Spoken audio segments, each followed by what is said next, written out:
Welcome to this talk tonight on basic income, an idea whose time has come.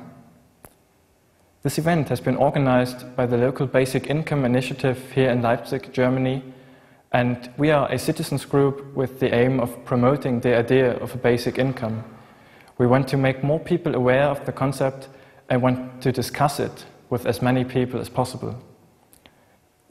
You know, I'm going to talk about an idea tonight which at first seems highly unrealistic and very absurd, which just challenges our view of society and of other things.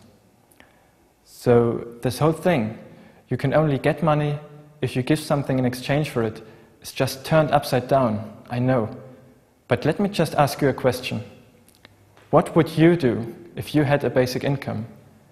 If you didn't have to worry about the money for your basic needs? What would be different for you? What would that change for you? Now, think about your friends, your family. What would be different for them? What would be different for us all? About dreams and visions. Well, why should we talk about new ideas? Why should we talk about ideas that seem to be unrealistic and absurd? Well, why should we have dreams and visions? Because there have always been dreams and visions. Let's look back for a second. For example, traveling around the globe. Why could Christopher Columbus go west? Why could he go west at a time when most of the people were saying, "You're crazy, you can't do that"? Why could he do it anyway? Because he had that dream, he had that vision. He could imagine that it might be possible. And this is true for so many things. In fact, most of the things we have today used to be just a dream or vision in the past. Look at this guy, for example. He was not very likely to be successful. But why did he even try? Because again, he had such a vision. And today, traveling by plane is absolutely normal to us. And this applies to politics and society as well. For example, bringing down kings and dictatorship, as you can see here in the French Revolution. Or the establishment of political parties, free elections. Again, that used to be just a dream in the past. And what I want to show with the last picture is that sometimes even great changes happen very quickly and surprisingly. Like the end of the Cold War and the fall of the Iron Curtain. But where's the connection to basic income here? Well, maybe basic income is one of those crazy ideas. One of those ideas that are just a dream, but at some point become a reality. So, what is a basic income? Before I start, I would like to show you a couple of words you may also find in the debate.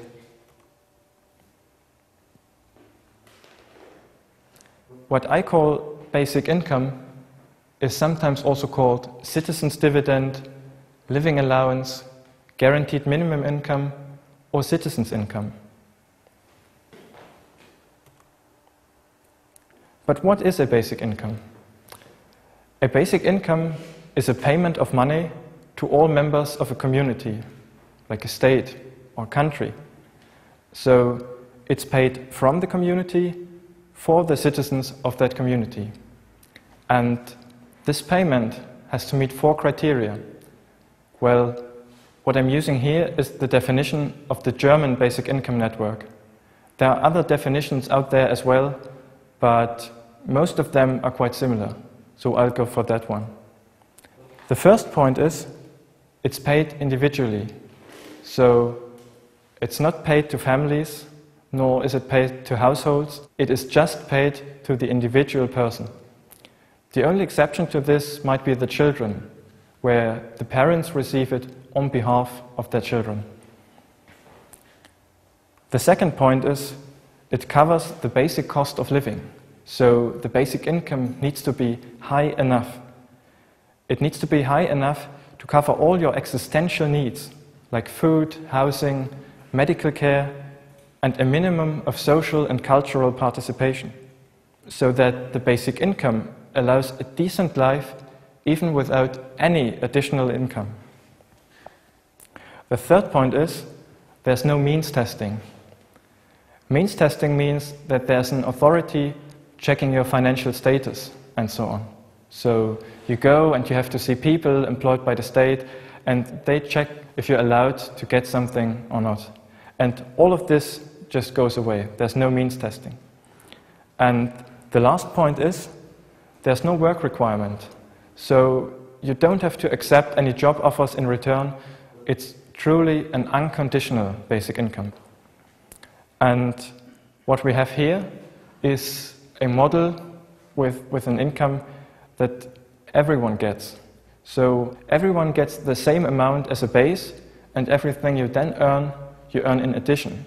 So the basic income is not taken away in that case.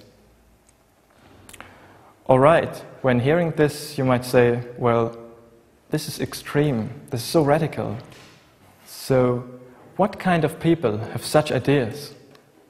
Well, let me show you. The first time people had such ideas was in the Age of Enlightenment, so in the 17th and 18th century. It was also an age in which the idea of human rights became popular. So the idea that just because you are a human being, you have certain rights.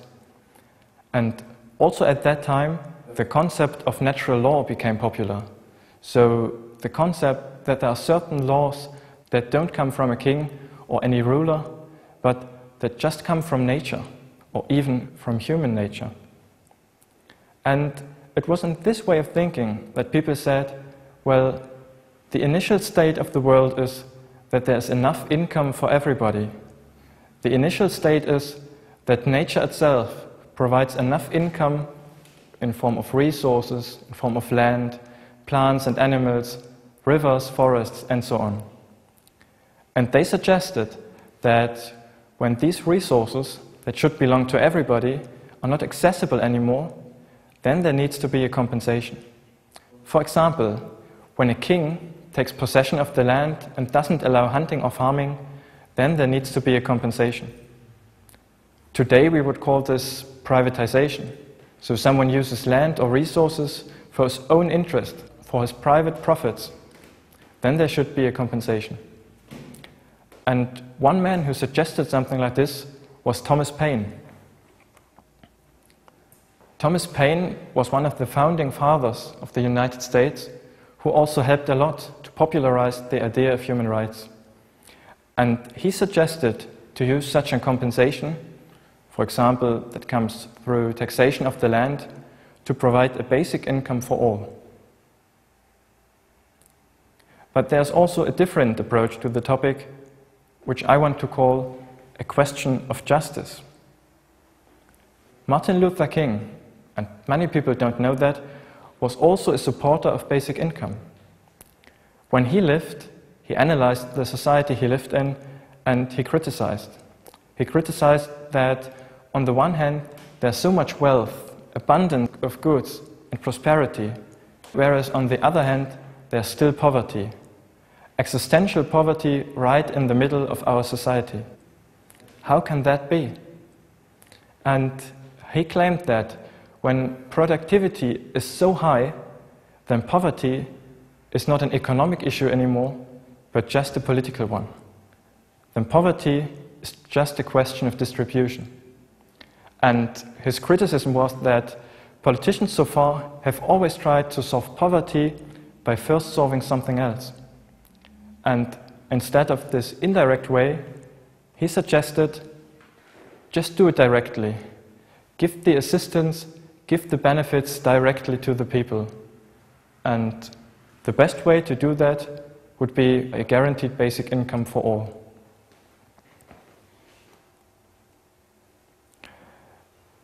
The next slide might surprise you. Is there a connection between basic income and liberalism? Maybe even neoliberalism? Well, liberalism, to put it in one sentence, is the concept of limited government, a state with little bureaucracy, free trade, and free people. And it's in this mindset that some liberals suggest, well, instead of having a welfare system that's not really efficient, that's not really transparent, we simply cut all social benefits and implement a basic income for all. Well, I would add, we cut all social benefits to the amount of the basic income, as there might still be special needs for some above the basic income. But what we then get is a system that's highly efficient in the way that everyone who really needs it really gets it. And we would have a system with much less bureaucracy, a system that would be much simpler and transparent in the way that it would be easier to understand. Well, another point here is, what do managers say to this? If I were a manager, I could easily say, oh, basic income sounds great. If there's a basic income, I don't need any minimum wages, I don't need any work regulations, I don't need any job protections, and I can just in a very flexible way hire and dismiss people the way I want. And when I dismiss someone, I'm not even the bad guy, because the people still have their basic income. Let me make one thing very clear. Basic income does not necessarily mean to abolish all other social benefits. But there's a certain point to that flexibility. The jobs of the future are more likely to be project-based than today. So groups of people come together for a certain period of time, work on a certain project, and when the project's done, they separate again. And a basic income could provide the necessary security for that kind of flexible working. Or to put it in other words, a basic income could be the response to a labor market that's becoming more and more flexible anyway. Let me make one last point here, especially when talking about neoliberalism and basic income. The amount of money is absolutely crucial. It is absolutely important that the basic income is high enough. If the basic income wasn't high enough, then it would just support the low-pay sector and put even more pressure on wages. And this is not what we want to achieve with basic income. In fact, there's a close link between basic income and emancipation. Well, emancipation here means the process of obtaining self-determination and personal freedom. And some people say, as long as there isn't at least a basic financial protection, you can at any time be forced for money to do things. So you just need a financial protection, for example, in form of a basic income, to really live your own life, to choose freely how to live your work life, your family life, your private life, maybe even your political life. And it's in that way we can understand freedom. Freedom isn't that you can do whatever you want. First and foremost, it's you don't have to do what you don't want to do. And so we can understand that slogan, free from work is free to work. When you don't have to work, then you are free to work. You are free to do the work you choose to do. And some people even hope that basic income might lead to more economic democracy and to more participation in decision-making. Let's talk about technology for a second. Is there a future for today's jobs? Ever since industrialization has started 200 years ago, people ask themselves, what's going to happen when our work is done by machines? And the response to that from established economics is, well, that's just structural change. So old jobs go away and new jobs are created. And for most of the time, this has been true. We've seen a massive change from an agricultural society towards an industrialized society. Some people even call what we have today a service society, as most jobs are already based on services and not on industrial production anymore. So it seems that we have to ask that question again. What's going to happen when our work is done by machine? Already today, we have factories with only a very small number of people, but with a lot of technology and robots and stuff. And in every major company, there's a department for research and development, and they only have one aim: to make things more productive, more efficient. And this usually means to take a machine or software instead of people. And every time when they make a new invention, something really strange happens. In one department, so in that department, the people are happy and proud of their new success. The managers come and congratulate on the new machine, the new software, whatever. But in all the other departments, people complain. People are angry and say, why do we have to go now? Why do we lose our jobs and our income? Well, what we need to understand is that this kind of problem is in fact a success story. I think it is a success story when automation, rationalization, and more technology take away the work that's been hard, dangerous, ineffective, or simply inconvenient. And what we see today is that as we create more intelligent software, more intelligent machines and robots, the speed of this whole process continues to increase, so that we ultimately have to ask one question: what's the future of our jobs and of our society when the smartest people we have do nothing but research how to replace human beings with machines?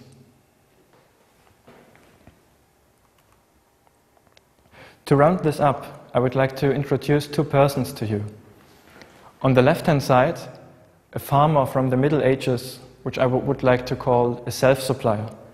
And on the right-hand side, also a farmer, but from nowadays, which I call the external supplier. Some people say the concept of a basic income is crazy because naturally everyone is responsible for his own life and so for his own income.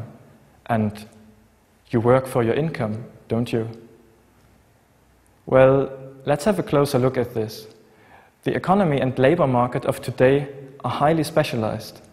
So whenever someone's working today, he's not working for himself, not for his own needs, but for someone else's. Whatever job I have today, I always work for the interests of others. And this means, when I don't work for what I need, then I'm completely dependent on the work of others. I'm completely dependent on other people all the time. And this idea that I'm responsible for my own income, that I work for my own income, goes back to the self-supplier. For him, this was true. He really was working so he had an income. He really was working so that he had something to eat. And today it still seems like that because of the money, because you get paid for work. But in fact, even the farmer isn't a self-supplier anymore. Even for the farmer, this isn't true. He also sells his products and takes the money to buy something in the next job. And this is true for all of us. We are all external suppliers working for the interests of others. Let's make this visual for a second. Think of your income not in terms of money, but in terms what you actually buy for it, in terms what you actually buy and use. So imagine you put everything you buy in 1 month on a table. So all the food, the clothes, just everything you spend money for in 1 month. How would that table look like? You see, it has all been made by others for you. And that's your real income, the stuff you can actually really use. So maybe it's time to think about the connection between work and income in a new way.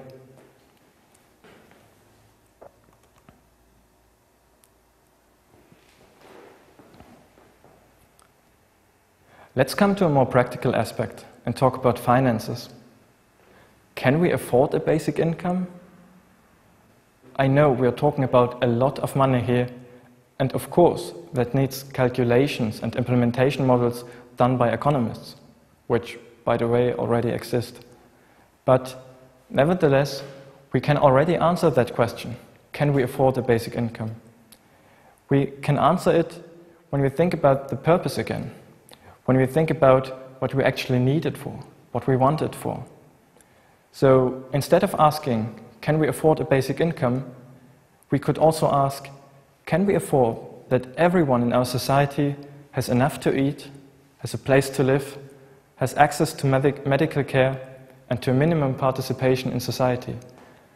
And when we think about it in those terms, I'm pretty sure we can afford that. But what are the costs of a basic income? Well, we need to understand one thing. A basic income will not lead to everyone suddenly having more money. We can only use the money that's already there. We're not a bank. And the costs are not as high as you might think, because at least in top and middle salaries, the basic income will become a part of today's income. And considering all the benefits we already have today and we could then cut, the more important question is, how much more does it cost than today? And to answer that question, we need to ask, well, who would be better off than today? I mean, who would directly, in terms of money, be better off than today? And that's easy to answer. A basic income will directly affect all those who have less than the basic income today. And in the end, it's that gap we have to close, to make sure that there's a lower bound saying nobody should have less than that.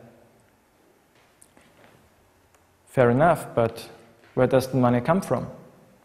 Well, like any other social benefit, a basic income can only be funded through taxation. And these are the options. There can be taxes on income, on consumption, on energy, on property, on financial transactions, and there are even more ideas. I think it's really worth discussing which taxes are reasonable and which aren't. And my personal hope is that we get a taxation system that is a lot simpler than what we have today, and that's more transparent. But this is a question that's not directly connected to basic income and can also be answered differently in different countries. One could as well just integrate it in the current system of taxation. But I think it's a good opportunity to think about taxation in general as well when talking about basic income. Let's say we wanted a basic income. How could we implement it? Well, the first question we have to ask is, do we want to implement it all at once or step by step, like with an amount increasing over the years? Or maybe we want to implement it group by group, for example, via pilot projects beginning in certain cities or regions. Or we could also start with a certain generation, saying everyone born in next year and later just grows up with the basic income. We could also start with the pensioners, implementing something like a minimum pension. And some people also suggest, well, if there's someone who really can't be blamed for being poor, then it's the children. So why not start with an unconditional child benefit for all children? What are the hopes connected to basic income? Let's ask that question. What would the basic income mean to, for example, single mothers and fathers, family members providing home care, the self-employed, or any other group of society? What would it mean to you? And for society as a whole, what would it mean for gender justice, freedom of ideas, self-determination, lifestyle choices for everyone? What do you think? What's your opinion?